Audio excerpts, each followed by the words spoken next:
देखो भैया, कर्तृत्व का दुख दुख नहीं लगता। आपको पता नहीं है कर्तृत्व का सुख कितना है। दुख हम पे बाद में बताऊंगा मैं। कर्तृत्व का सुख इतना है, इतना है, इतना है कि उसके बदले कितना ही दुख मिले तो भी कर्तृत्व चाहिए।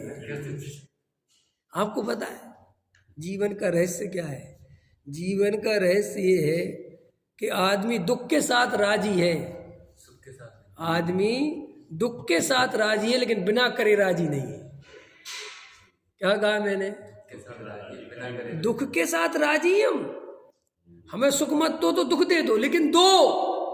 हमारी प्रशंसा नहीं कर सकते तो गाली दो, लेकिन दो। क्योंकि हम भाई साहब, हमें कोई नहीं जाने और हम किसी को नहीं जाने और हमारा कोई शोरगुल्ले भी हमारे बस का नहीं है।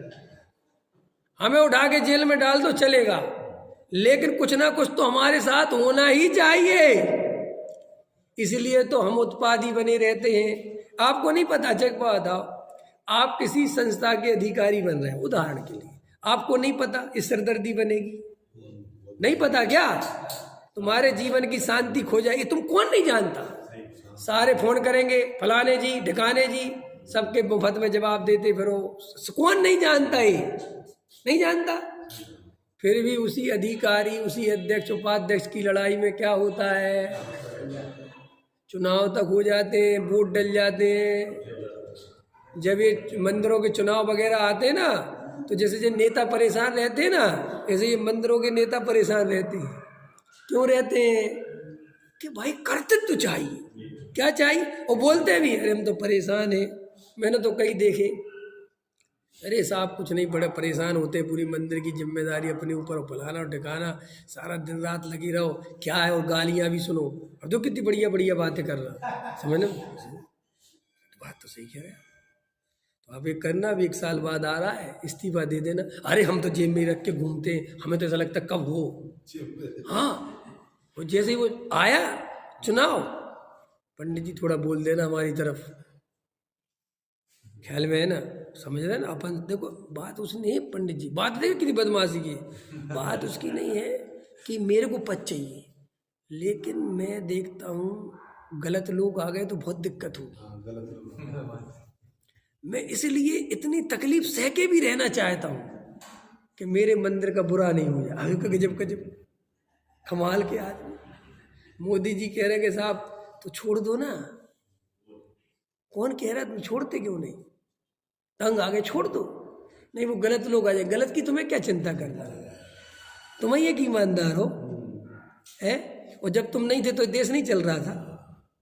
लेकिन मजेदार बात है, अपने कर्तृत्व को ऐसे चाशनी लपेटी जाती है, उन्हें जीव भूल ही जाता है कि मैं कर क्या रहा हूं। तो देखो सिद्ध हो गया कि हम कर्तृत्व दुख लेकर भी लेना चाहते हैं कि दुख मिलेगा तो भी चलेगा।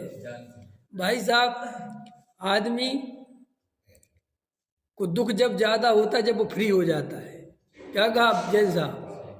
अभी आपको क्या समझोगे आप जीवन का दुख? बूढ़े आदमी का दुख नहीं समझ सकते। आपको लगता है कि यार हमारे पापा के तो बहुत मजे हैं, हमारे पापा से तो पूछो कितने दुखी हैं। वो पापा के नहीं हैं। क्यों? हमारे पापा को देख के हिसाब से इनको कोई चिंता नहीं करनी, कोई टेंशन नहीं लेनी, अपने जाओ जब मन करे आ जाओ, दूर से कितने अच्छे लगते।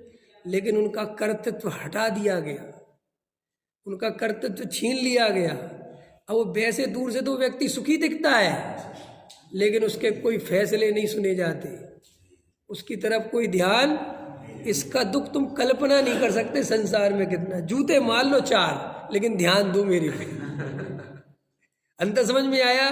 ये संसार का स्वरूप है। जो सासें, जो औरतें भी हल्ला मचाती ना, बहू आ जाए, बहू आ जाए, बहू आ जाए, बहू आ जाए, बस छुट्टी मिल जाए। छुट्टी मिली और मरी।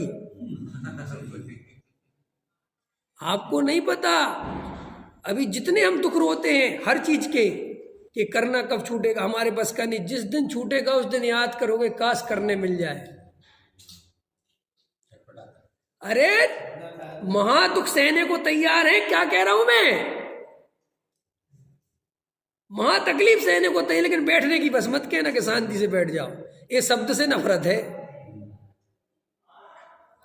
अपने घर में जब अपन अपने पिताजी से अथवा अपने बुजुर्ग बाबा ये कहते शांत बैठ जाओ, ऐसा लगता कलेजे में बंदूक चल रही है।